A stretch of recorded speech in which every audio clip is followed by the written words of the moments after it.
Well, what do you grade the 2024-25 Arizona Wildcats men basketball team? Plus, special guest, Damon Dog is back in studio. All that and more on today's AZ Wildcats podcast. Leave a like, drink your water, don't go anywhere.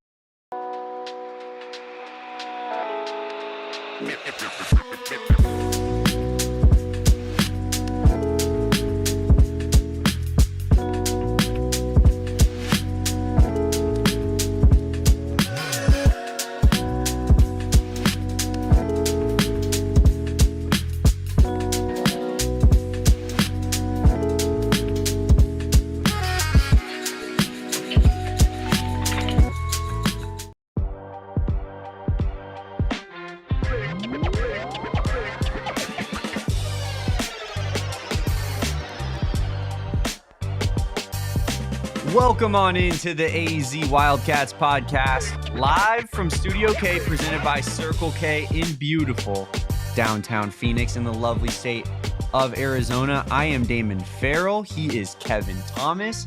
And Kevin, we are officially back in business, my good sir. It's good to finally have you back after a couple weeks on vacation, brother. How were things? How was a little bit of a refresh for you? You know, it was good. Just me in the chat. Honestly, every day chilling, had Spears on. I would like to mention that you did break the Spears streak yet again. So tear down the number. We are back to 0 days since Damon has missed a show with Justin Spears. You did not pick up what I was putting down at all right there. I did. No, I did. I was going to get to it in a second. I was going to say the fact that you would assume that I felt like I was on vacation is... Well, you were the one that's... Dude, I've been struggling over here. One-man show carrying this beat on my back, brother, for the last, 2 of the last 3 weeks you've been gone. You guys hear this, chat? You guys hear this, man? Family wedding in Hawaii, family trip with your rents in California. I mean, it's unbelievable what you got going on in your world, Kevin.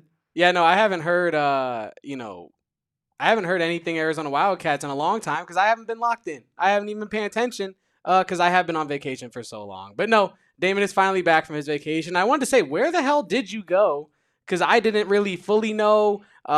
People in the chat, they wanted to inquire about your PTO situation because some people, they want to get like you. How can the people at home get like Mr. Vacation's Damon Dog? Yeah. Well, if you guys truly need to know, look into my world. I carried over, I believe, 15 days of vacation from last year into this year. I still have 2 more weeks of vacation that I could take throughout until December. So I'm not saying I'm going to. I'm just saying that your boys built up a lot of vacation days because, I mean, it's never really the off season over here for me, Kevin. This summer was like the designated one time of the year I was thinking I was going to have off.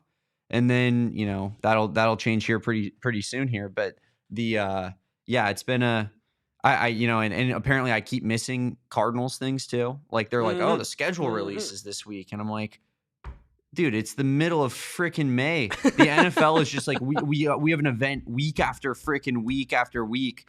And if you miss any of them, it's unbelievable. But yeah, I had a great time on vacation. It was good to get away for a little bit. It's good to get away in this time of the year specifically, I think.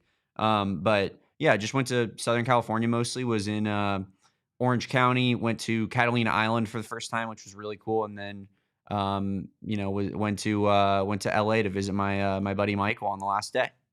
I'll be taking a trip to LA next month, the month after next. I don't know what months come after what. We learned that this morning. But yeah, no, Damon, regardless, I think that I'm jealous and I wanted to be on a Southern California beach somewhere.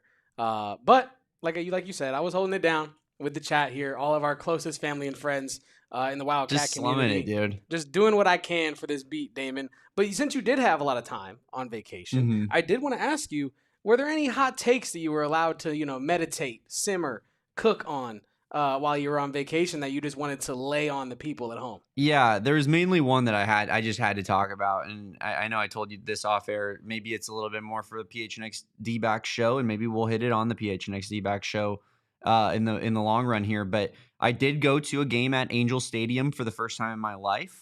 I have, despite being in Anaheim and going to Disneyland a million times and all this stuff, I've never gone to an Angels game. So I checked that box. And walking around Angel Stadium, Kevin, the amount of Shohei Ohtani stuff. Oh my God, bro.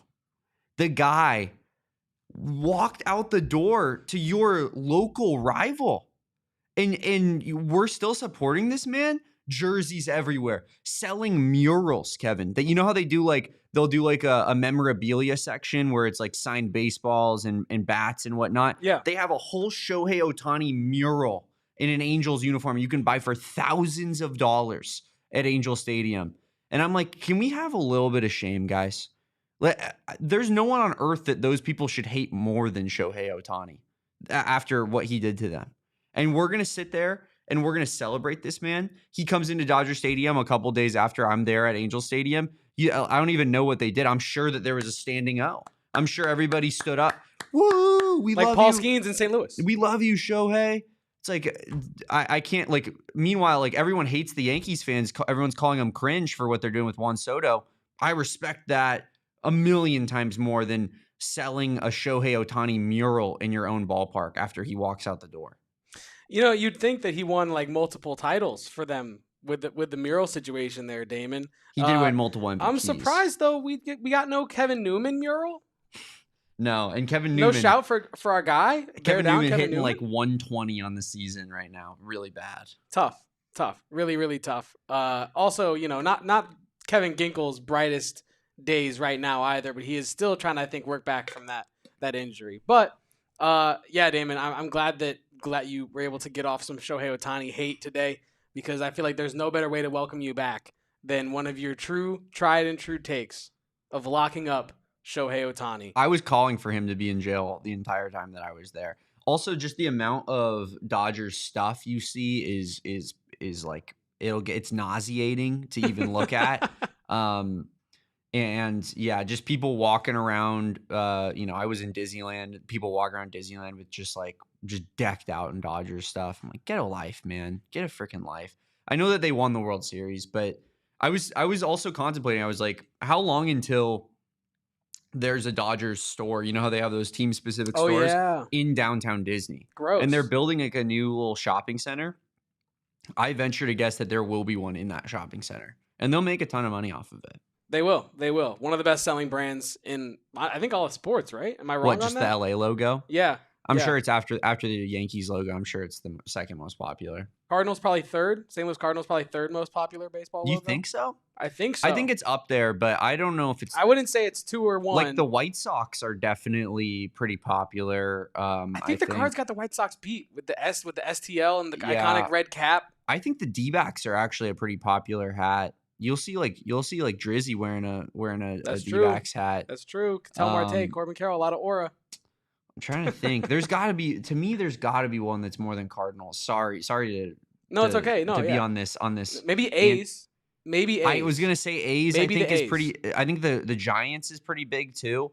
What about the Braves? I think the Braves have a. I would say I think you can make an argument for Cardinals at 4, but I think you probably have either Braves or A's ahead in terms of just pure popularity. I think that the Cardinals logo is better than both, but Cardinals I'm also up there. biased. I'm also very biased. The STL is really cool. It's very sick. Yeah, I'm a big fan of it, as well as the bird on the bat. That's pretty cool. I'm a big fan of logos that like draw your eye in, and you kind of start noticing things about them as you look at them more. Kind of like the Minnesota Wild logo, where you look at it at first and you're like, oh, it's an animal head.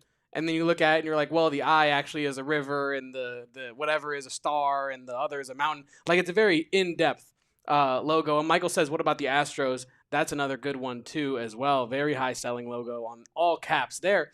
But Damon, there is an Arizona logo that I think is potentially on your head right now, that I think is just as iconic. Oh, this bad boy? Yeah, as any other logo we're talking about right now. And I think it's very apt that you wore that hat today. I think unintentionally, but there was a piece of news that dropped. Well, I wouldn't say news, but there was a teaser dropped of potential news on social media by Arizona Athletics today that I have been thinking about, overreacting to, and internally just completely excited, bubbling over with excitement over this video from the Arizona Wildcats, Arizona Athletics Twitter account.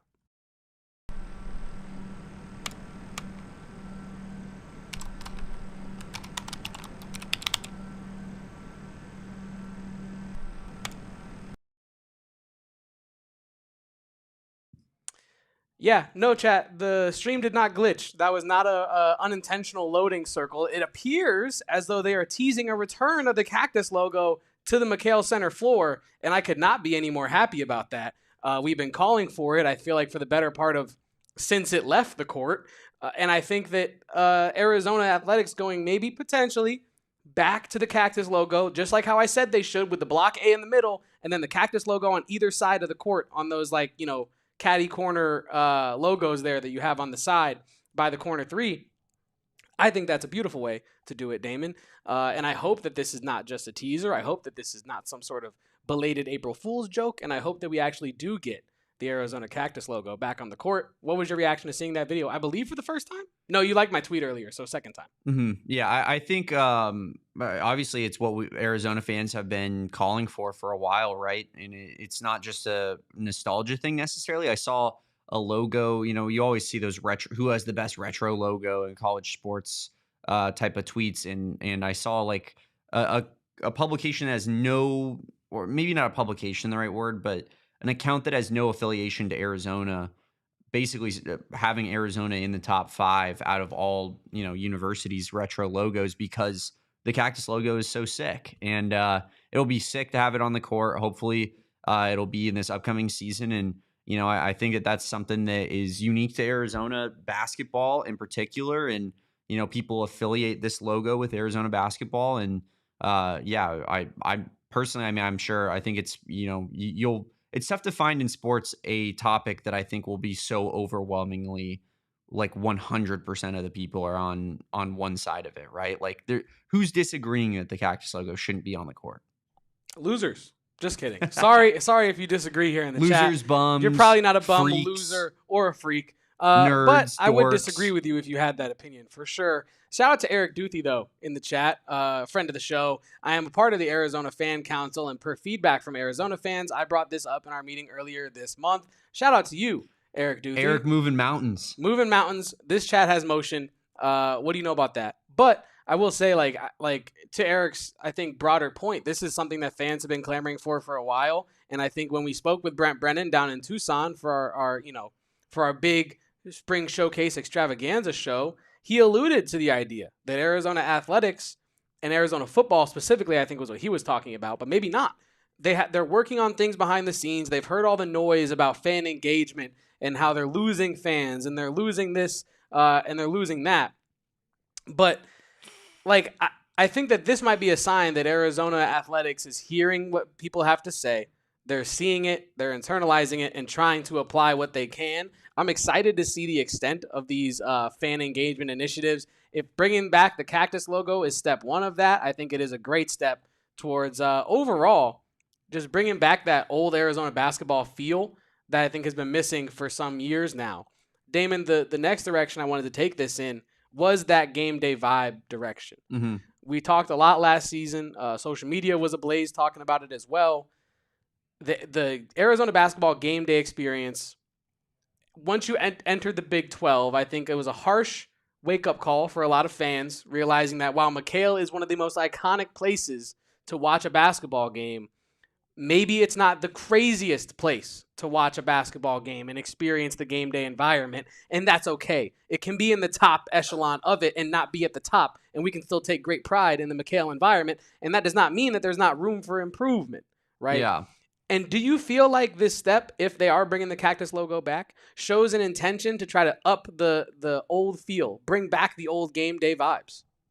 Yeah, I mean, I think it shows an intent to just get back to tradition a little bit more, for sure. And I understand what you're saying. Like, I do think, obviously the narrative around McKale is that it's for lack of a better way of phrasing it, it's an older crowd, especially in the lower sections closer to the court, right? Lots of light pigmented hair. Correct. And so that's always been kind of the case at McKale, and I think that's just the nature of being in a state like Arizona where a lot of people come to retire because the weather's so great, and we love it here for that exact reason. But you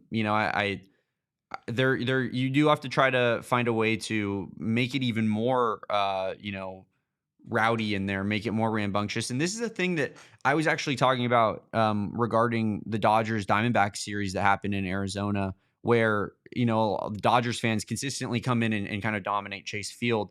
And I feel like there are some Diamondbacks fans that kind of just put their hands up, Kevin, and just say to themselves, like, that's just the way it is. And There's a ton of those. at least they're paying us money, and, it's in line in our pockets and blah, blah, blah. And it's like, no, for me as a fan of one of these teams, like I am of Arizona Athletics, I want to continue to strive to be the best, even if that's an unrealistic expectation or goal. I think that, we should always want to be the best fan base that we can be. And, I'm not saying that this is like the end all be all getting us to that point, but I think it's a step in the right direction of just like, we got to try to, appease the fan base and get the fan base as involved as possible. And because McKale is a phenomenal home court environment, it's one of the best in the country, but it can be even better. And, I'm always of the opinion that we should be always striving to get to that point where it is the absolute best in the country. I agree. And one last thing on the environment talk. I know there was a tweet from Big Cat of Barstool Sports that kind of went viral in relation to OKC versus the Nuggets over the past weekend, simply saying, wear the damn shirts. You know what I mean? And you guys know what I'm talking about. When they give people free shirts at playoff games in the professional sports, people sometimes don't wear them. But then you get the beautiful scenes, and I don't have it pulled up, sorry. But if you were watching the OKC playoff game this past weekend versus the Nuggets, you would have seen they did the stripe out, but everybody wore the Thunder, shirt. by the way. And it looked beautiful. And so maybe I would just like to throw a suggestion out there that maybe for some big games, instead of some towels, can we get some T-shirts? Is that too much to ask? Maybe 3 times a year, can we do some sort of really cool giveaway stripe out thing where each section has a different color and you got to wear the shirt? I think it'd be really cool. I think it would bring back the vibes of the game day experience. And also I think it would unify the crowd in a way that I think it's kind of missing right now. I think you have your distinct sections of the crowd that do the distinct things in relation to the fan experience. And then you have the band who's all dressed up in the stripes. I think kind of uniformity in those huge games would look incredible at McKale, between the stripes of the band and the stripes of the crowd, and then the rambunctious student section. I feel like it'd be a really cool thing to do a couple times a year.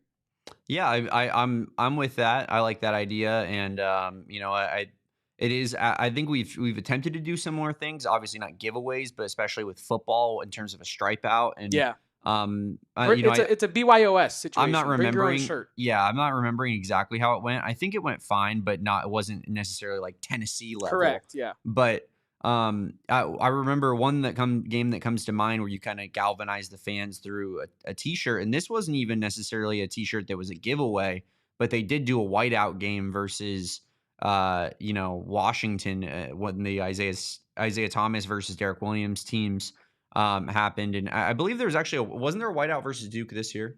Am I wrong in saying that game was a whiteout? I don't specifically remember. I do remember them trying to do promos and me being upset that they were rolling out the promos about 3 days before the game, or even less than that. Not really giving people a chance to A, check their email, B, read the email, and C, plan their outfit for the game. I do believe they tried to do some sort of promotion for that game, but I would love if next year there was a little bit more planning and better implementation of it. Michael in the chat says, every time I feel U of A tries a whiteout or red out, they always lose.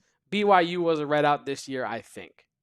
I just remember that whiteout game versus that Washington team was so massive, and I remember it kind of like I feel like the game that arena would add juice anyways at McKale Center, but at the same time when Derek Williams sent that ball into the stands, like into a sea of white, it was just kind of, I feel like it kind of just got everybody going a little bit crazier.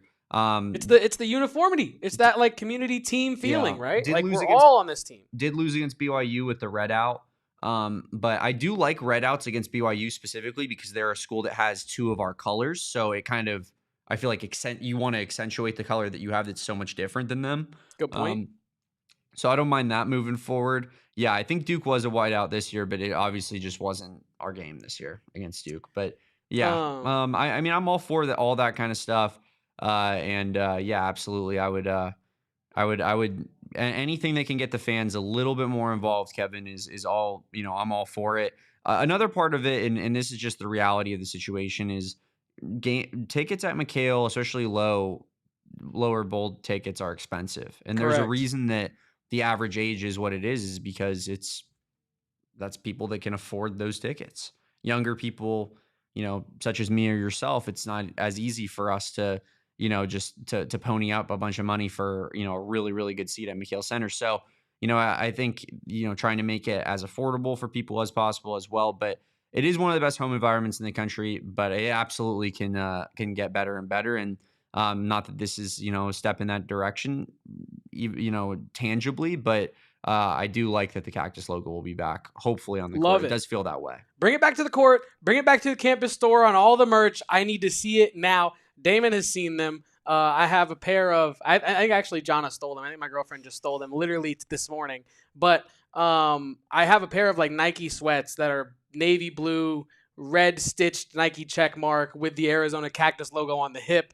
Oh my God, they are so nice. They are so beautiful, so comfy, and I need them back, Jonna, so please give them back. But anyway, Damon, before we get on to our first break today and before we give all our report cards for the 2024-25 Arizona basketball season, I have one kind of random question to throw at you because I haven't talked to you in a while, Damon, and I miss you, and I just want to chat with you for a little bit. So let me humor me and let's talk about this. Last night, I partook in, shout out to Colt Cannabis. I don't think that situation is ever gonna die. I'll always be a Colt Cannabis supporter. I think I partook in some of that, and then I was going through a streaming service and I was looking for a movie to watch, and I landed on this movie called Nonnas, and it's a Vince Vaughn movie and it's based on a true story of an Italian man whose mother and Nonna have passed, right? And he wants to bring back their legacy. And he does this through creating a restaurant where the chefs are not proven chefs. They're just your grandmothers. They're just 4 Italian grandmothers making food with love the way you would do it at home. And it had me thinking, really cool story, really cool movie. Watch it. A little bit of a comedy mixed with a little bit of drama. But what is a dish from your childhood, Damon, that if you were opening up a restaurant inspired by your childhood, what would be the first thing that you have to put on that menu? Man, you're really putting me on the spot here. I am. Well, first, can you give me a little bit of time? Maybe of course. Could you go? Do you have something in mind? Yeah, I mean, honestly, mine is pretty boring, but I think the nostalgia of it is there. Me and my mom used to make this like, very middle class like pasta dish of like bow tie noodles and spaghetti sauce mixed with like some tomato puree. And we would fry up some hot dogs, chop them up like real thin, and then mix them in with that. And it was like a poor man's spaghetti meatball situation. Okay. You know what I mean? I don't think that would sell very well in a restaurant context. So we'll have to maybe mix up the recipe, maybe improve the ingredients. But that was the first thing I thought of. If I was going to make a meal that reminded me of my childhood, that's what I would make. Yeah. Well, I guess if I'm just gonna simplify it. My grandma made the absolute best breakfast back in the day, and I'd go spend like every summer with her, and I'd do like football workouts and then go over to my grandma's house and she'd make breakfast for me right away. So I think I'd keep it nice and simple, just maybe some eggs, some toast, some bacon, but the way my grandma made it. Not the way anybody else. Not just throwing it together. Yeah, I totally get that. Well, I appreciate you humoring me with that, Damon. It was just on my mind this morning. I couldn't get it off my mind. I was like, what would I make if I was to honor my childhood with a meal? And that's what I picked. Chat, let us know what your favorite childhood meal is in the chat as well. And Damon and I are going to take a quick break here on the AZ Wildcats podcast, and we'll be right back giving full report cards for the basketball team as a whole, Tommy Lloyd, and we'll also get into some Arizona softball because RIP Arizona softball season, all that and more after this quick break. Damon, I wanted to talk to our friends at home about Circle K. It is America's thirst stop, and I needed Circle K bad this weekend because I was doing a little bit of driving, touring townhouses, looking for a new place to live, and that means I'm burning a lot of miles on my car, and I was running damn near on E, and I needed Circle K, and they're always there when I need them most. There's a townhouse I was touring, and the Circle K was literally across the street, and I think it truly increased the value of that townhome to me because I am an Inner Circle member, just like you could be at home. I get 5 cents off per gallon because I graduated from that 3 cents off per gallon that you get when you sign up for Inner Circle rewards. But when you first sign up, you get 25 cents off per gallon on your first 5 fill-ups. That's right, 25 cents off, quarter of a dollar every single time you fill up for your first 5 fill-ups. Plenty of other member exclusive deals on food, snacks, drinks, nicotine products, all that kind of stuff at Circle K if you partake. Join the Inner Circle for free by downloading the app today. Terms and conditions apply at participating Circle K locations. Visit CircleK.com for details. Kevin, you talk about driving all over the place, needing to go fill up your tank. Well, do I have the place for you? It's called Sanderson Ford. Bang. It's the largest Ford dealership in America. And they got their from America for America pricing right now going on. That is, you're getting the employee prices. The what? The employee prices, Kevin. And regarding back to your last conversation, needing gas, they have 3 different types of EV vehicles that you can go get for yourself. Where gas isn't even a problem anymore. You just need to throw in the little spark plug, charge up, and you're ready to go. They got the Mustang Mach-E. Of course, we've all seen it. The Mustang SUV that you see driving around. Classy. Nice and fresh. The F-150 Lightning, as well as the E-Transit, which is a van. And then they, of course, have their hybrid vehicles as well. They have the Ford Escape if you want something that still takes gas, but, maybe just at a much lower rate. You could be saving yourself a whole lot of money switching over to Ford and going to specifically our friends at Sanderson Ford, where they have incentives on over 1,000 vehicles during the Sanderson Ford Platinum 70th anniversary sale. And go ahead and just go over there, choose their inventory, check out their employee pricing. They're going to treat you like family. They treat us like family. We love our friends at Sanderson Ford. This offer excludes the 2025 Expedition, Super Duty, Raptor, Family, Mustang, and Bronco specialty vehicles. 1 pair of tickets per household with valid driver's license to July 6th game versus the Kansas City Royals while supply of 200 tickets lasts. If you go over there, buy a new car, they're going to get you tickets to that Royals game on June 6th, or July 6th, I should say. In the summer on the 6th. Yes, Diamondbacks versus Kansas City Royals. Some month that starts with J on the 6th. You figure it out. It's against the Royals. Look it up online. I don't care. Why don't you just go to Sanderson Ford and ask them? They'll provide you with all the details, and you got plenty of time from now on. Plenty of time. Also, I wanted to bring this up just because Luke is referencing Erica having a battle for her life yesterday. I don't know what that's in reference to, but I will say on Saturday, Damon, and Erica's I'll probably get a petty little angry text from Erica after this, but I think you'll find it funny, so I'm going to bring it up at her expense. There was a Mercury postgame show on Saturday, Damon, and you know how Erica Day is so prepared. Every time she comes up to Phoenix to work with us here at the studio, she has her laptop, she has her water bottle, she got everything she needs. Her little Go kit is on go. It's ready. For sure. This time, there was a mistake. This time, something was forgotten at home. And something was brought in place of that something that looked the exact same, Damon. I'm talking about her laptop. Her work laptop was left at home in lieu for her Sims laptop. Sims laptop. Last time she was complaining Erica, to us. You have an entire laptop dedicated to the Sims? You knew this because last time she came up here, she was talking to us, or maybe the time before because maybe you weren't here. But she was talking to us about how, like, I'm here for extra long. I wish I could get, just pass some time with a little bit of gaming on my gaming laptop that I have specifically for playing games. And, I think she accidentally manifested that because she brought it up last time instead of the work laptop. It was chaotic, but I think the Mercury show, maybe one of their best post-game shows. Maybe one of their best shows ever. Go check that out. PHNX Mercury. Show tonight, actually, as well. So be there or be square. Show some love to Erica Day. Support Erica, support Steven, support our friends at PHNX Mercury. Of course, Kevin will be more and more involved with that show as we go on. But absolutely.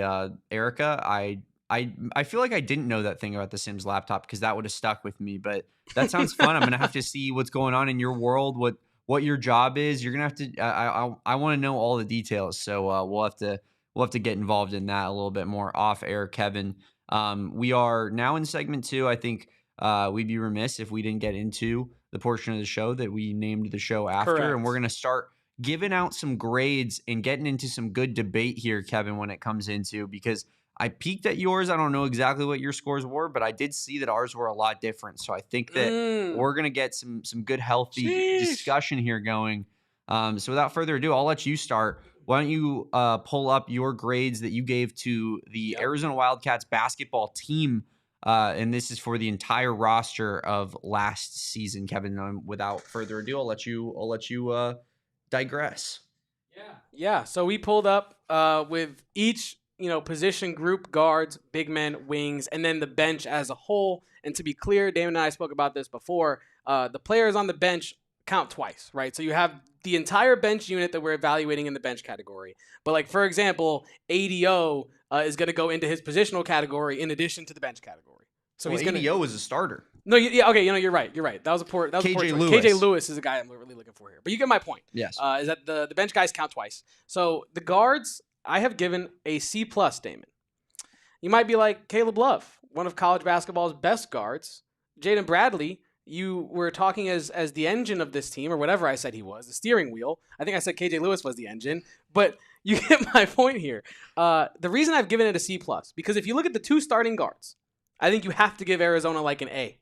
Honestly, like I think you really do. An A or better, because Jaden Bradley's steady hand, his defense, his tenacity driving to the hoop is all there. Caleb Love's high level scoring. He played his most complete season of basketball last year as well. I think that is an A or better backcourt. And so you're like, how the hell did you get to a C+, Kevin? Ain't no real backup. They had no help, right? And I think the overall guard room, if you want to call it that, the guard group, was extremely top heavy. And so for that reason, they get a C+. If we were just evaluating the starters in that role, they would be a lot higher. The big men, I have given a B-. I think when I was looking at it, I was thinking to myself, Tobe Awaka and Henry Vesar, that is a high-level duo right there. But then the way that Trey Townsend was involved in the team this year, I'm putting him in that big man category because he played so much for. You know what I mean? The way that Trey Townsend was utilized for the vast majority of last season, I think he goes into the big man category, even though he had no right playing as a big man last year. I think we saw in the end of the season when he was treated more like a wing, he actually found more success. But I think that Trey Townsend really brings down that grade from an A or better to a B-. And then you also had Krivas go out to injury early on in the year. So I think the big men's actually could have been an A or better, but there was just injuries and also lack of depth in that group as well. The wings on this team, I'm counting KJ Lewis as a wing because I think he played his best ball as a guy guarding the best 2 or 3 out there on the wing. And I think you have Carter Bryant out there as well, Anthony Delorso. I think it was a very well-rounded group of wings. I don't think that they were necessarily one of the best in the country. They were teetering on that B+, A- for me, but you have a top 10 draft pick in Carter Bryant. You have one of the best on-ball defenders on your entire team in KJ Lewis, and a complete, multi-tool Swiss Army knife in that guy. And then you do have rounding it out with some shooting in ADO as well. So I gave the wings an A-. And then the bench unit, we talked about it multiple post games last year. I gave Arizona's bench an A. I thought they had one of the best bench units in the country last year. Again, top 10 pick Carter Bryant, one of the highest transfers in his situation, KJ Lewis, for what he does. And then obviously Henry Vesar as well. So that is my overall team position grades for the 2024-2025 Arizona men's basketball season. So, Kevin, looking at your list, what do you think I'm most likely to disagree with based off of your evaluation, your report card of last season? Wings? I'd say that's probably pretty solid. Yes. Let's pull up my list. Let's see what we got going on here because this one's pretty different. Woof. Woof. Yep. Woof. Very different. Guards. I'm going A-.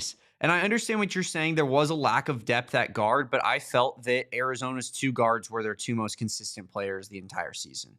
Jaden Bradley, Caleb Love, I knew what I was getting on a nightly basis. I knew that those guys were the ones that, I trusted on this team when the going got tough. And on top of that, they were playing about 37, 38 minutes a game once Big 12 play started. So, I looked at their minutes beforehand. Jaden Bradley was at 34.1. And Caleb Love was at 34.0 for the entire season. But I think both those guys really pretty much were playing the entire share of the minutes at the guard spots as the season went on. And they were the 2 players I trusted the most the entire year. So I'm giving them an A-, despite Caleb Love's maybe poor shooting performance that he had. Poor shooting, inconsistent scoring, I would say. Except his scoring wasn't really inconsistent. It was more that his 3-point shooting was really, really poor because we were begging him to take the ball into the lane. I agree. He averaged 17 on the season at the end of the day. We wanted him to get to the free throw line even more, and his defense and playmaking were top notch all season long, despite his shooting being inconsistent. I think that's fair, and I think I'll also add before I let you continue that we're kind of splitting hairs there, right? I think saying he averaged 17, but he easily could have averaged 20 plus if he had gotten to the line more and shot less threes. We're kind of splitting hairs. He was the best scorer on the team all year last year, so I do agree with you on that. Although I did read it a little differently. Yes. Big men, getting into that discussion, I think we're in the pretty similar range there. I think you had a B minus and I have a B. Really, I think it would have been an A for me, especially given the context that Krivas was out for majority of the entire season. I want to give this group an A based off of what Henry Vasar and what Tobe Awaka did last season. And just like you, the only reason I'm not is because Trey Townsend was just such a miss. And as you said, respectfully, he was such a miss that I can't. You have to downgrade the group because he really alone was just hurting this squad. And Carter Bryant goes into this a little bit, but for me, Carter Bryant really had a B minus type of season because he only averaged 6.5 points a game, 4 rebounds. He was very efficient. We saw a ton of flashes, but it wasn't necessarily like I was thinking to myself, like, man, Carter Bryant is absolutely unbelievable. So for me, he kind of had an average season. Tobe Awaka was better than I thought he was going to be, and was just probably the best rebounder in the entire country. And then Henry Vasar was way better than I thought he was going to be. So those guys I wanted to give a little bit more credit to, but unfortunately, I think the 4 spot is bringing these players down a little bit. Getting to the wings, which was your kind of, that was your pick. It was my second highest grade, yeah. It was your pick for what you thought I would disagree with the most. I thought this was the weakest spot on Arizona's team last season, consistently. And that's coming from, Anthony Del Orso as your starting 3. Respectfully, again, like that's just not a good starting small forward. I think he did his job, and he provides that extra sort of role that Arizona needs, for this team, because they didn't have that kind of pure shooter role. But he was the weakest starter on this team when Henry Vasar moved into the starting lineup. That's for sure. And yeah, I thought KJ Lewis was good, but he wasn't great. He was a really good defender, but he struggled a lot in some of the bigger games from an offensive standpoint. Again, getting back to Carter Bryant, like I thought, honestly, Carter Bryant was kind of average. And when you look at him being a top 10 pick, potentially, he was very below average, actually, probably for what you would expect to get from a top 10 pick in college, right? Because, he again, certainly from a production standpoint, not always his fault. That's the role he was given, and Tommy was clearly slow cooking him and whatnot, and that's fine. But typically you'd expect a top 10 pick to give you a little bit more of a push throughout the season. And then the bench is easy for me. It's an A+. I think it's the best bench in all of, major college teams in the country, in part by design, right? Henry Vasar and KJ Lewis were better than the players that were starting in front of them. But yeah, this bench was great this season and was a big part of the reason Arizona was successful, because KJ Lewis and Henry Vasar would come off the bench against a little bit more tired legs and look really good. And, Henry dunk on people and KJ would steal the ball from him. And it was a good dynamic that the team had playing. And of course, now those guys are both gone. You expect the starting lineup to be a lot stronger next season and the bench to probably take a step back. But ultimately, those were our evaluations. We were very similar on our big men and our bench, grades that we gave out, Kevin. Our guards and our wings, though, flip-flopped. So, that's our report card for this season. Any thoughts? My thoughts were that I think it was really interesting that we disagreed so heavily on the guards and the wings, but we pretty much had the same exact grades for the bench and the big men. But yeah, I think overall our differentiation on guards fell down to how we read the production and how we read the lack of depth and the weight that we put to each variable there. Because I think we largely agree on the overarching trends between the guards last season. And I think the wings we disagree on mostly because of. Can I stop you real quick? I want to say on the guards, I think where I'm coming from in large part is if there wasn't enough depth at guard, that's not really on the players that are in that room. That's on the Tommy Lloyd discussion, which we'll get into next. I think the players that played did a phenomenal job. And that's why I give them that grade, because Caleb Love and Jaden Bradley are the two players that I trusted the most throughout the season. So, I guess that's where I was coming from, is like, to me, Conrad Martinez is somewhat of a glorified walk-on. Never really expected him to get a ton of meaningful playing time. And so I wasn't, I'm not really even putting him as part of the evaluation. I think that the guards that played were unbelievable for this team. And the ones that didn't, or the lack thereof, is more of a coaching problem than a player standpoint. That's a good point. And we're going to get to our Tommy Lloyd conversation after our next break really fast. But I also wanted to say, us talking this much about the guards and only now getting to High Point legend Conrad Martinez is kind of disrespectful to not only Conrad, but High Point as a program. I think we need to put some respect on not only Conrad Martinez, but High Point as a program. Because Conrad Martinez, yes, maybe glorified walk-on, but next season, glorified GOAT for High Point? Dare I? No, I'm just kidding. People are talking about it. People are indeed. He's the talk of the streets, Damon, is Conrad Martinez. But yeah, I think overall, like you said, we had pretty similar grades for half of the stuff and then completely opposite grades for the other half. And on the other side of this break, we're going to get to the Tommy Lloyd portion of our report cards, Damon. And I have a feeling that you and I are probably going to have a nice long discussion about the in-game adjustments category specifically. And also, we're going to talk a lot more about Tommy Lloyd's recruiting chops on the other side of this break. It's the AZ Wildcats podcast. Don't go anywhere. Damon, I need to talk about our friends over at Branded Bills. Do it. Because Branded Bills, not only as Damon goes to retrieve the beautiful, gorgeous Branded Bills hats from just to his right, I want to talk to you about the best way to elevate your brand, and that is with Branded Bills. Truckers, fitteds, tees, beanies, snapbacks. They got it all, and they got it all in Arizona Wildcats branding and style. You can go to the Arizona campus store, get you some exclusive looks, just like the one Damon is sporting over there. Nice, white, bright Arizona Cactus logo coming to a McKale center floor near you. You can elevate your brand. They have partnerships with U of A, all types of other campuses. They do charity work with ASU because, you just got to throw them in there while you're doing the campus collections. And they also partner with the Phoenix Suns if you're into the MNBA, as Erica likes to say. Head to brandedbills.com and use code BBPHNX for 20% off your first order with our friends over at Branded Bills. Shout out to Branded Bills. Shout out Branded Bills, and shout out our PHNX Branded Bills collection that we have going on as well. I was out at the Kyler Murray softball charity event wearing my Phoenix hat, getting some compliments from some of the other media people. It's a sweet hat, Kevin. I heard Ruby Rose wanted the picture with you just because you had Branded Bills. She said, "Would you guys? Hey, you guys are from PHNX Cardinals, right? That's Damon, dog." And I was like, "Yeah, what's up, Ruby?" And she was like, "Can we get a picture and you guys post it from your social real quick?" She was like, "Wait, is that a Branded Bills on Damon, dog? Yo." Well, let's do it. Oh, I guess I can fit it in my schedule. Another thing I'm going to fit into my schedule, Kevin, is getting some sports gambling, and everybody knows it. You're about that life too. This is a big sports gambling podcast. And of course, that the action, is always going on at Bet365.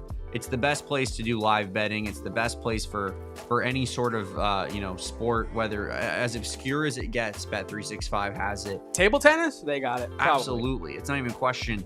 They got NHL playoffs going on. They got the NHL early payout offer right now, where if a team goes up by 3, you go straight to an instant payout. You don't even have to worry about sweat it out. An epic comeback, which is very possible in the Stanley Cup playoffs, as we know, Kevin. And then, of course, you have tip-off Tuesdays, where, if qualifying parlays bets total at $20 or more on an NBA game, you get $25 in bonus bets.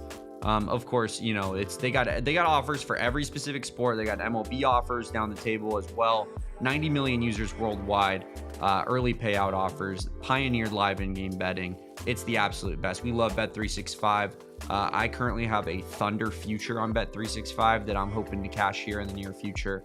And breaking news from Bet365. New customers get $150 in bonus bets when you bet $5. Win or lose, sign up. Use promo code PHNX365. Deposit $10 and place a bet of $5 to get $150 in bonus bets if your bet wins or loses. Doesn't matter. Bonus bets can be used on the spread, total, player props, futures, and more. Whatever the moment, it's never ordinary at Bet365. Must be 21 plus and physically located in AZ.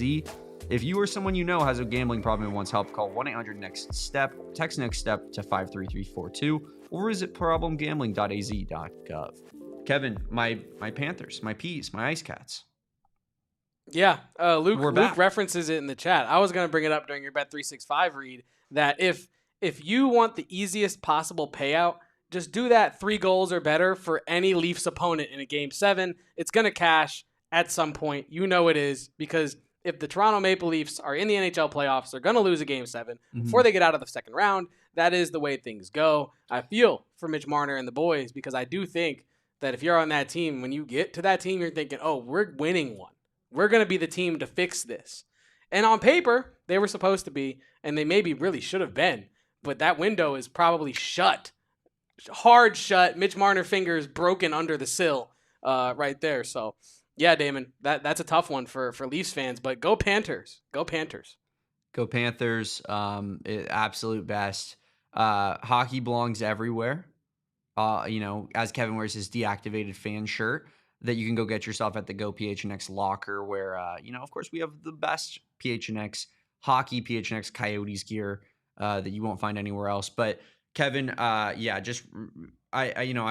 love just going off tangent for a second. I love when part of like the reason that it's been so easy. I like Miami teams. It's been easy because of that, starting to root for the Panthers as the Coyotes left. But part of the other reason is that I love how mad it makes all the hockey purists that a team in South Florida, below the belt, that the imaginary line that they like to draw in the United States where they say hockey doesn't belong there. I love that just bothers people so much. So I need it back in Arizona, and I need to root for the 2 teams that bother everybody so much that there are teams, because it's hot as hell in Miami and it's hot as hell in Phoenix. It makes me so happy. Can we stop attracting Chicago Blackhawks fans to our chat? How the hell did we do this? If I was designing the show, and with all due respect to Luke and Ben, 2 of my favorite listeners, how are y'all aligned so incorrectly on the ice? I don't understand it. Ben says Marner's going to his Hawks. He's going down the Mississippi to St. Louis. He is. And that's a conversation for a different podcast. But then we have to give Tommy willingly. Lloyd. You think he'll willingly move to St. Louis? It's a great place to live. I've never been to Toronto. I can't say it tops Toronto. In fact, I would venture to say it doesn't top Toronto, having never been. But I would venture to say that Mitch Marner, if he knows what's good for him, is going to want to come play for Monty and the boys in STL. But Damon, last year, Tommy Lloyd, first year in the Big 12. A lot happened last year, I think, like in relation to the way fans feel about Tommy Lloyd, the way fans feel about his future as a head coach at Arizona. I think his haters dug their feet in even harder because he didn't get past the Sweet 16. But I think most fans, reasonable fans, were quite satisfied with the way Tommy Lloyd carried Arizona in the Big 12 last season. And without further ado, Damon, should we get into our Tommy Lloyd report cards? Let's do it. This is mine. You see, I have my coffee there. I was getting, caffeinated before I did this. Had to be alert and awake. In-game adjustments, development, culture building, and recruiting are our 4 categories. And I add parenthetically that I think you and I, Damon, should also, after we reveal these, should give a roster construction grade as well. I think that's an important category that we didn't really discuss. But in-game adjustments, I gave a B. I think roster construction can kind of go into recruiting. It can. No, you're right. No, you're definitely right. That's actually a good point. In-game adjustments, I gave a B. I really wanted to give him a C for in-game adjustments because you and I talked about it multiple times over the course of last season. He left a lot to be desired for end-of-game inbound plays. For overall, I know it wasn't the drum that I was banging on, but there was credence to the criticism of his three-point defense and the tendency to stick to the game plan, even if the game plan's not working. I think that left some to be desired. The reason I gave him a B, a full letter grade more than I wanted to give him, was because while it's not directly an in-game adjustment, I think there's a lot to be said for the way that he changed the offense after Motijus Krivas went out with injury, totally flipped it on its head.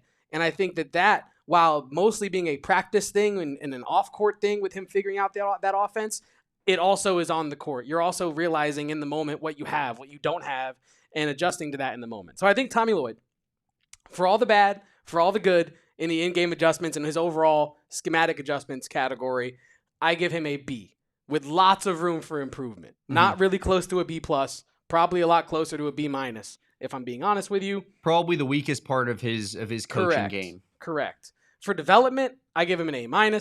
You look at the roster from last season, I think you want to talk about development, we have to headline it with Henry Vasar, who took his game from, I think, someone that Arizona fans thought maybe could be a contributor at some point, but he went and got himself millions of dollars in the offseason to go play for one of the most premier brands in all of college basketball as one of their main pillars of their incoming class. And so I think that rests obviously on the shoulders of Henry Vasar, but that also is a lot of Tommy Lloyd as well, right? So for development, A-. You look at Caleb Love.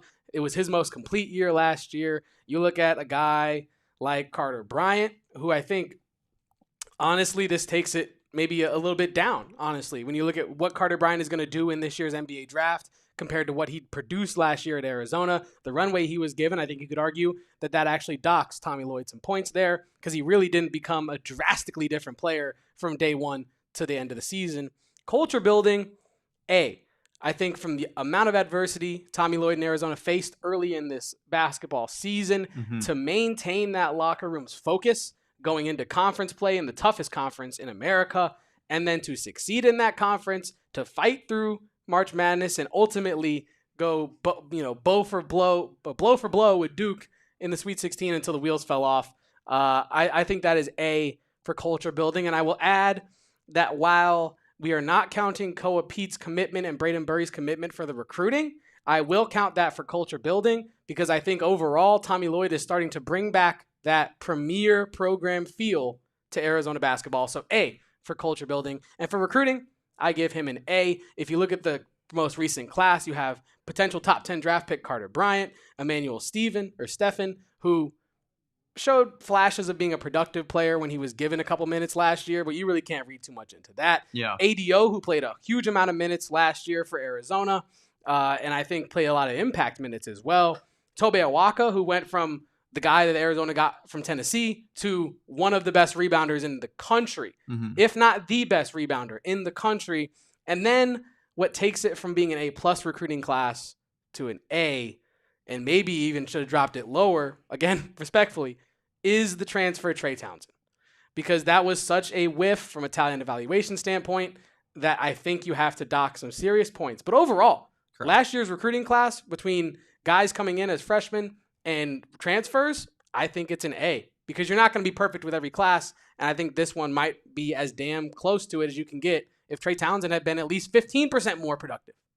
Yeah, I'm totally with you on that last point. Let's go ahead and bring up my grades now regarding Tommy Lloyd last season. In-game adjustments, I'm on a similar wavelength as you. I'm going C+.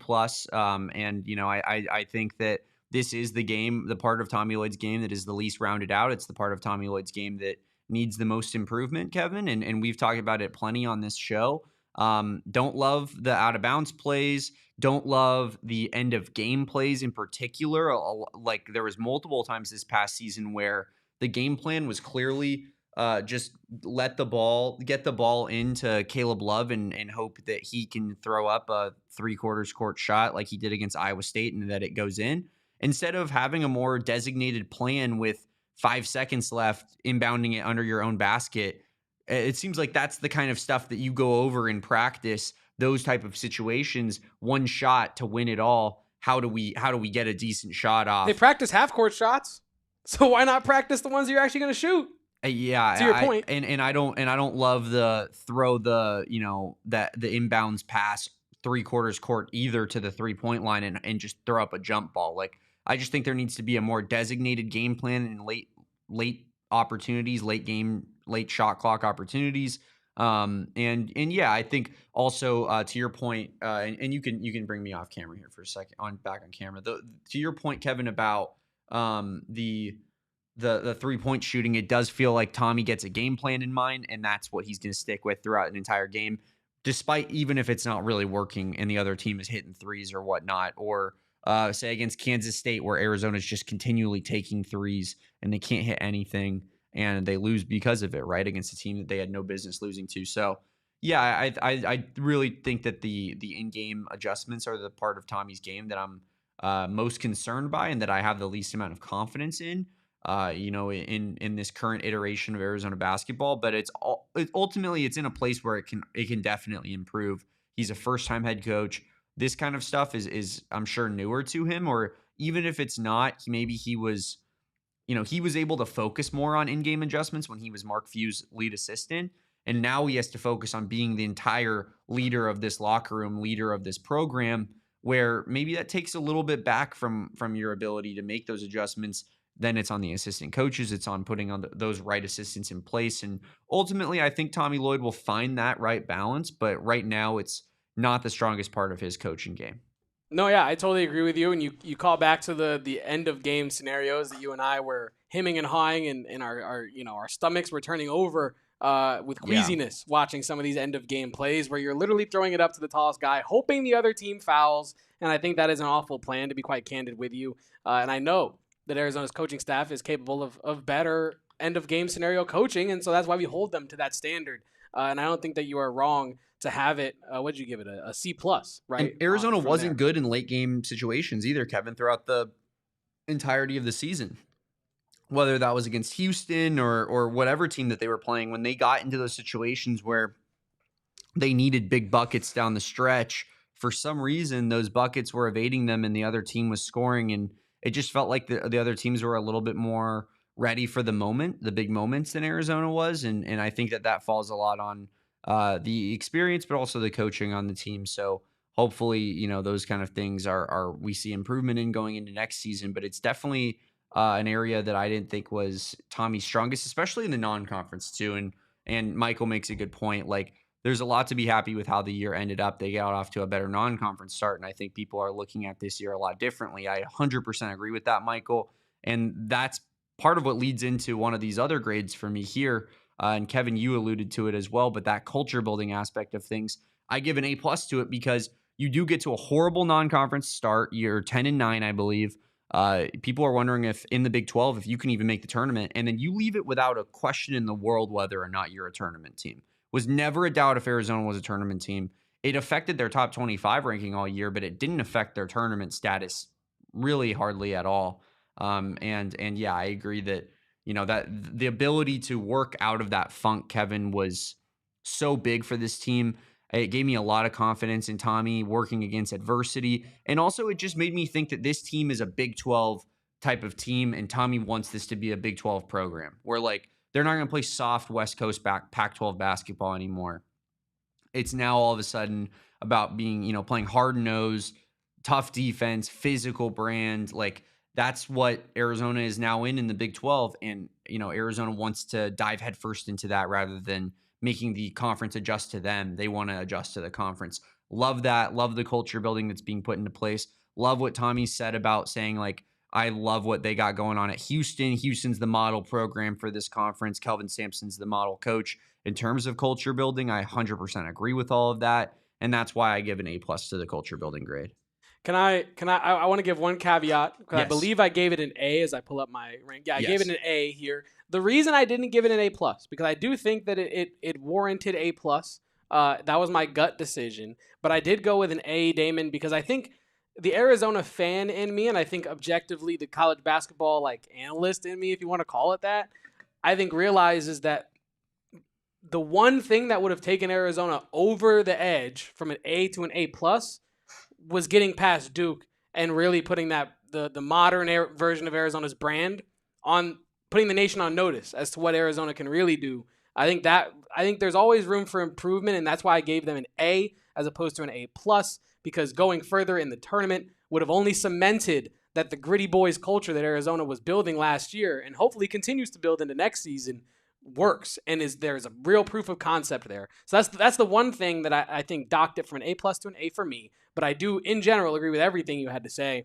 in regards to your analysis for it. And if you have more to say about the rankings, the report cards, Nonnas, the movie on Netflix, whatever you want to talk about in our chat, head over to gophnx.com if you're watching with our streaming service partners. And if you're in the YouTube chat, stay put. You're in the right spot where you want to be. Leave a like. Don't forget to drink your water because that is important. Hydrate or dihydrate. It's key. Yeah, Damon, your last rating for Tommy Lloyd is the recruiting, and what did you give him?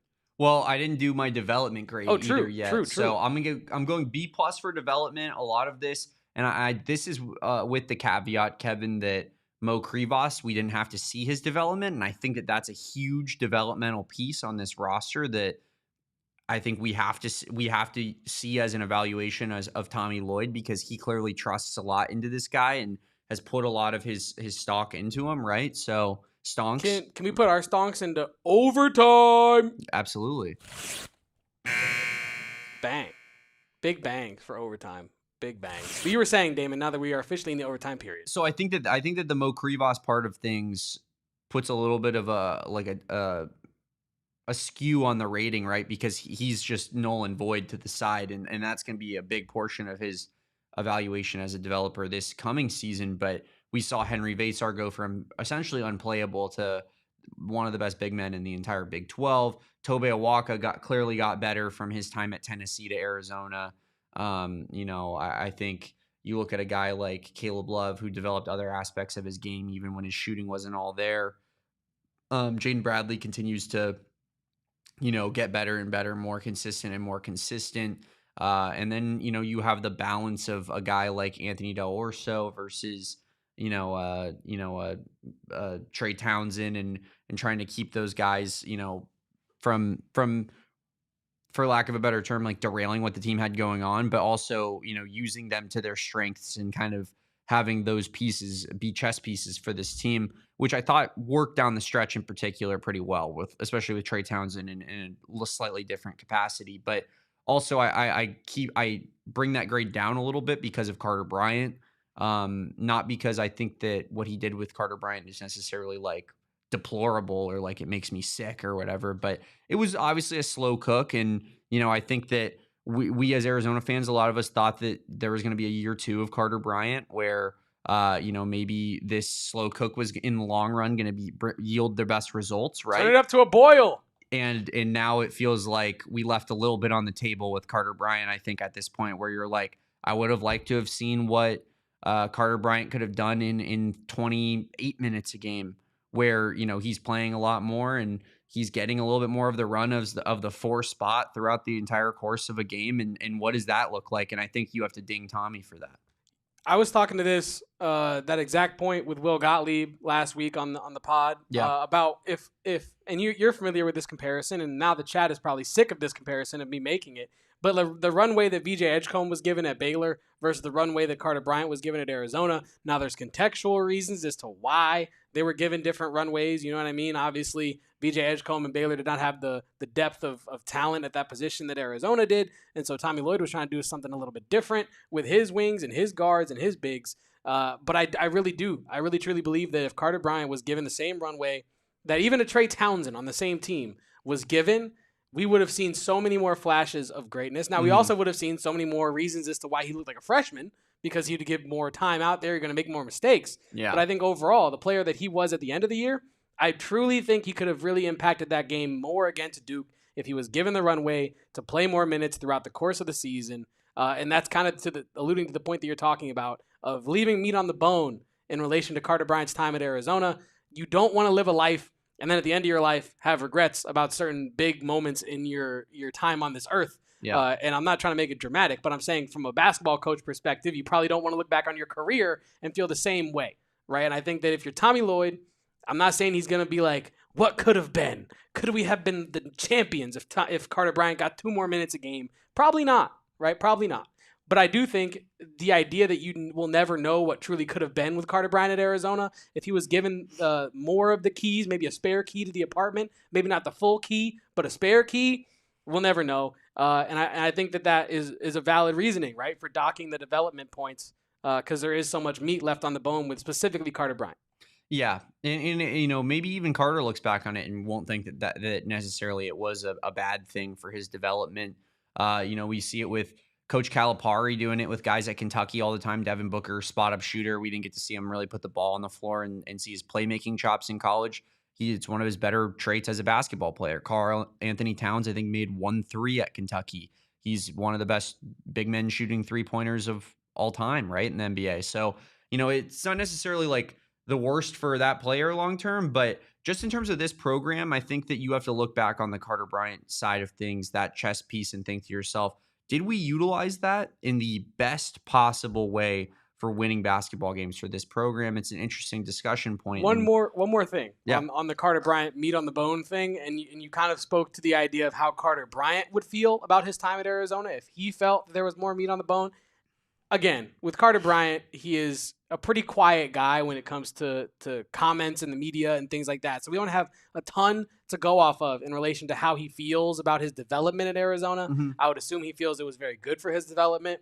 But I call back to the post from 6 weeks ago after Arizona was eliminated from March Madness, where Carter Bryant posted a compilation of photos in a quite dramatic lighting with the caption, quote, "It might just go unnoticed, forgotten in time, possibly," end quote. And I think when you talk about a guy who looks back on his college career and thinks, there's so much more in my bag. I could have done so much more. I think reading way too much into this Instagram caption, right? I think you look at this as a guy who sees what he did at Arizona and goes, it'll probably be forgotten because of the player I'm about to become. You know what I mean? Mm-hmm. It will probably be forgotten in time because there's so many more Carter Bryant memories that are about to pop up in the league. And I know that you weren't here, but I know you saw the clip of Will Gottlieb saying that he spoke with Carter Bryant, and Carter Bryant told him, guess what?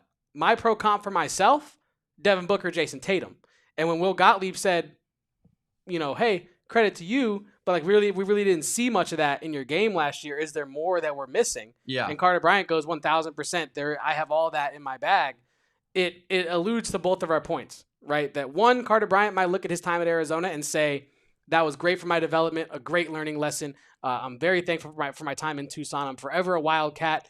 And by the same other side of the coin, think to himself, I left a lot of meat on the bone, but not necessarily my fault, right? And so I do think that you're right about Carter Bryant and the amount of opportunity that was left on the table.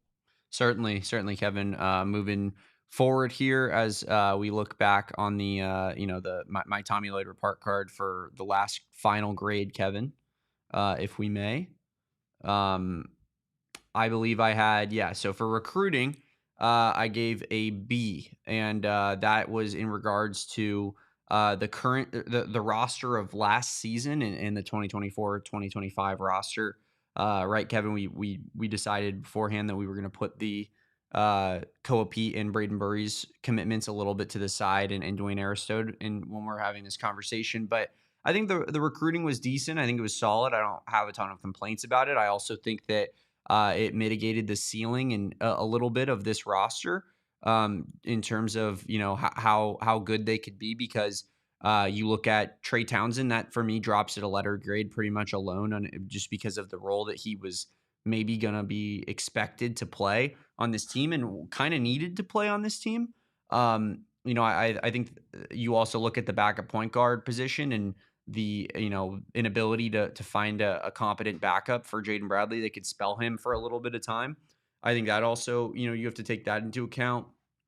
Here's where it was solid. You got Tobe Awaka in place with having Mo Krivas and Henry Vasar in the building already, which I think is a big time move. You get him from a big program, and he was better than you could have probably even expected, and flashed more than you thought. And then, Anthony Del Orso was about as good as you probably thought he was going to be. Carter Bryant was a great pickup. I don't have a ton of complaints about the recruiting. Maybe talking it out, maybe I would even dock it a little bit more, maybe give it a B-. But ultimately, I'm not upset with the recruiting. I think that it was solid, but nothing exemplary. And a lot of last year's best players, I think, were the guys that came back from the year before. So ultimately, that's kind of why I give it some of an average type of grade. And like I said, I think I'd dock it to a B- if I was looking back on it now, just because you have Jaden Bradley, Caleb Love, KJ Lewis, Henry Vasar as in my opinion, maybe the 4 most impactful players on last year's roster with Tobe Awaka. I don't know how you feel about that. If I was giving a top 5, those would be 4 of my top 5, and 4 of those guys are returners from the year before. So this next season, I think, is going to be a lot more based off of recruiting, how well that this recruiting class performs for Tommy Lloyd, and that's going to be a little bit more of a barometer of how the team performs in general, because this season felt like you were maybe more fitting role players to their specific idea of what you want them to be, rather than bringing in stars, the people that are going to be the catalysts of this team. Can I be so honest with you, Damon? So bluntly, completely No. honest with you? No. Luke references it here in the chat. He says, Arizona Athletics new tweet. And I have it here for us. And I was listening to what you had to say. But this breaking news, I think, trumps everything we are talking about right now. Let's see it. It's official and it's beautiful. The best logo in college sports is back. And we've got options. Vote for your favorite design here. And there's a link to go vote for the design. You have 4 choices. The first one features the Cactus logo with the mountains on the same side of the court at the bottom there with the Lute Olson signature and kind of the traditional Arizona court. Option 2, I'm assuming, we're going from left to right, I'm assuming, would be the state outline around the A. I kind of like that. I think it's kind of classy with the Cactus logos in the same spot. And then the bottom left option with the low opacity Arizona mountain logo. I think that one's pretty classy, but if I was to go with one, Damon, which one you picking? I might. It's either 2 or 3 for me personally. Mm-hmm. Chat, what is your pick? 1 top left, 2 top right, 3 bottom left, 4 bottom right. I think I am stuck between 2 and 3, and those are my 2 favorites. I'd be most happy with either of those. I think the outline makes it unique. You didn't explain 4, so... Oh, yeah, 4 is the logo, the mountain logo with the cactus and the sunset, without the words, color, featuring on the bottom of the court, with no Cactus logo. Instead, on inside the 3, it's the Lute Olson signature, taken from center court, moved to inside the 3-point line. I think I'm on the same wavelength as you. I really like this second one. I think the second one is pretty solid, Kevin, with the state outline. I think the way that it is, the design is made on that one, specifically the Lute Olson part of it pops, whereas the third option, which I do like, the Lute Olson part gets a little bit mumble jumbled in the court gradient into the floor. So I think I like the second option, although the fourth option is interesting to me. It is. It would be incredibly unique. I think I would like it. And it's not. It's yeah. I'm not saying this is what the one that they should do. It's definitely the riskiest, I think, of all of these. Whereas 1 is probably the least risky. But I do kind of like the look of it. I need to see it in person. I'm going with 2, but I think 4 is my number 2 option, just because I like the risk it's taken. Damon Dog, the risk taker, goes on vacation, comes back, and he's like, I don't care what happens. Just take the biggest risk. I think 2 is probably what they should go with. I think it's the safest option outside of the first one, which I let's be real, I'd be thankful, Chad. I think everyone feels the same way. Thankful the Cactus logo is back on the court regardless, but I think if they went with option number 1, I'd be a little bit disappointed, because it feels like someone's offering you $20 and then they reach in their pocket and say, oop, actually I only got 17. You know what I mean? I want them to take a risk. I want an outline on the court. Erica says it in the chat that the faded logo behind the block A is the one. And honestly, I can't say she's wrong, Damon. 2 and 3 are the ones I'm going with. If you put a gun to my head, I know it's a little bit violent. Sorry about that. If you put a weapon to my head and threatened me with it, I think that I would probably go with 3, kind of for similar reasons. I think it's more of a risk than 2, but I don't think it's fully going, whole hog and going colored on the logo there. So I'm going to go 3 as my final answer, even though I know I said 2 earlier. I have since changed, and I'm going to go 3. I mean, I you know what? I don't like that, we were kind of on the same page here as a team, as a group, as a podcast duo, and you just turned your back on me after I extended the olive branch of agreeing with you, which is very rare. I would assume that you would argue. And, I come to the table, I say, hey, Kevin, that's such a good take. I love it, brother. Never agreed with you more on a topic. Glad we're on the same page. It's got to be option number 2. And then just hearing that makes the contrarian in Kevin it just makes him just immediately go, I think 3's better. I like 3. I like 3 a little bit better. I just think the faded, like honestly, I think the faded version of it is a little. Damn. See, now I'm gonna sound like I'm trying to be rude to your take, but I'm not. I would describe it as a bit of a classier look. Like I think it's a little bit less loud. I think it's a little bit more. You got to look at the court to appreciate the court, and I think that is kind of what I'm going with on that one. But man, Ben says, "F it, let's just take a chance and go 4." Why is it less loud than the state outline one though? That's not. I don't think that one's loud. Can we look at it again? Yeah. Let's see.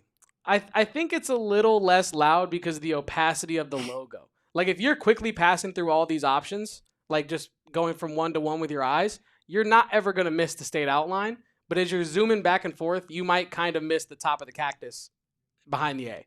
You know what I mean? So I think it's more of a subtle, classier take on putting it on the court.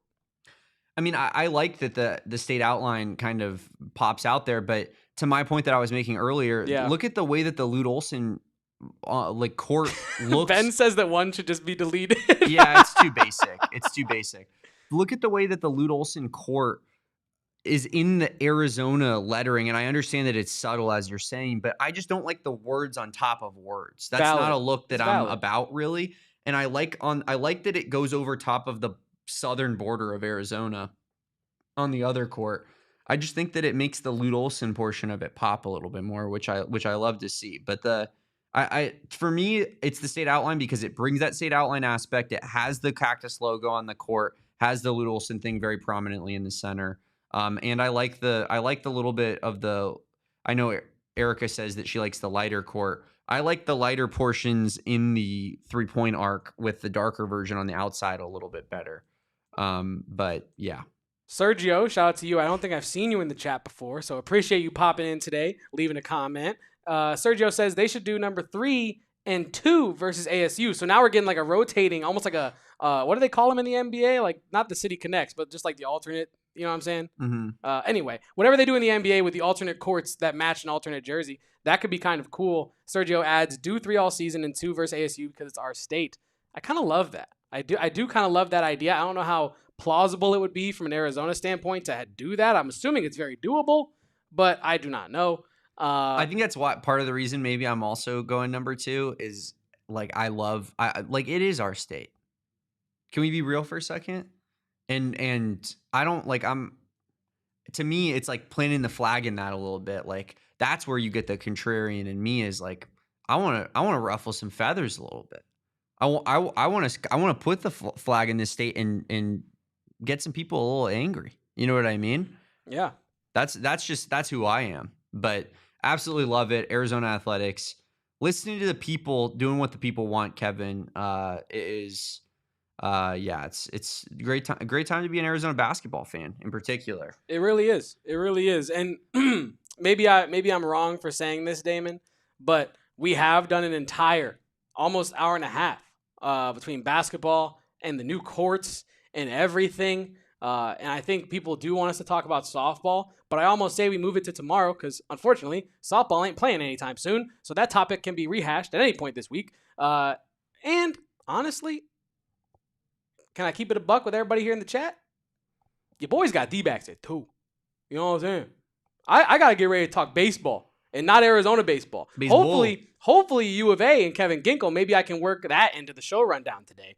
But yeah, Damon, if you don't got anything else, I think we're good to get up out of here. It's been a packed show today, honestly. It ended up being that. Why don't we go ahead and just mention what happened with softball, just because we'd be remiss if we didn't talk about it real quick. Obviously, season ends at the hands of Ole Miss. Winner take all game in the regional final there. Arizona wins the first end of it to force another game because it is double elimination, and then loses in that next game. Devin Nett's not her best performance on the mound in that second game.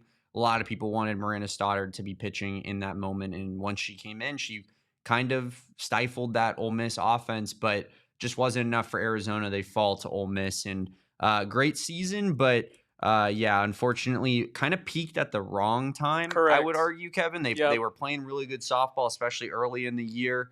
Kind of I think at the end of the year, they were just losing momentum a little bit, and sometimes that happens. Ole Miss is an SEC school. The SEC is dominating women's athletics in particular right now, but especially softball.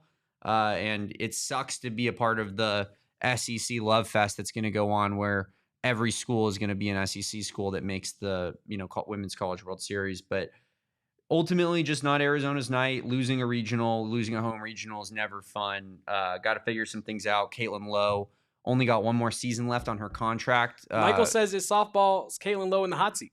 I think, Michael, we're going to find that out based off of this offseason now, because DRF has to make a decision. Do you extend Caitlin Lowe, or do you do what you did with Adia Barnes and say, hey, we'll let you coach on the last year. We're not going to fire you. We'll let you coach on the last year of your contract, but you're basically a dead woman walking. Lame duck. Yeah. And so I don't think that's going to be the case. Caitlin Lowe doesn't make nearly as much as Adia Barnes made in terms of percentile of their sport. But there's going to have to be some tough decisions made. We'll see. I think Caitlin Lowe's ultimately probably done enough to continue to get a little bit more time. But yeah, we'll find that out in the coming months, and we'll dive a little bit deeper into what happened with softball tomorrow. We appreciate everyone being here. We got 31 people in here. We should have 31 likes on this video. It helps. We should also have 31 people in our Discord. So if you're not a diehard, click the first link in the description. Become a diehard. Join me and Damon in the Discord, chatting it up about Arizona stuff every day. Let's do it. One of our many Lukes, is in the Discord almost every day, even though he's always busy with class. So if he can do it, you can do it. Become a diehard today, and join the best family in all of Arizona. Couldn't have said it better myself. Kevin, we appreciate everybody for being here. Thank you so much to Kevin for being back from his vacation, his hiatus. I just couldn't stay away. Yeah. Holding it down. In seriousness, this show wouldn't have run without Kevin. Obviously, everyone knows that. One-man show, putting in hard hours, putting on for the company. Much appreciated. The guy puts in very, very hard work and deserves all the praise in the world. We appreciate Kevin. Appreciate everybody for being here. Like this video. Subscribe to the channel if you haven't done so already. Join the Discord. Become a diehard, like Kevin said. Follow me at Damon Dog. That's DAWG. Follow him at Kevo Post. That's KEVOPOSTS. Follow Erica Day. Follow our show account, PHNX_Wildcats. Mercury has a show later, you said, Kevin? So I believe 5:30, but tonight for sure. Locked in on the Mercury podcast going on tonight. Locked in on D-backs going on shortly here in 40 minutes that Kevin will be a part of. Lock in for PHNX Cardinals at 4:30. We will be here locked and loaded. PHNX Sports YouTube, providing you the best coverage in Arizona all throughout the rest of the day. I'm Damon. He's Kevin. This is the AZ Wildcats podcast, and we'll be back tomorrow at noon. Until then, peace, bear down. And go Cats, and shout out to Ruby Rose, officially off the market? We all silly like the mayor.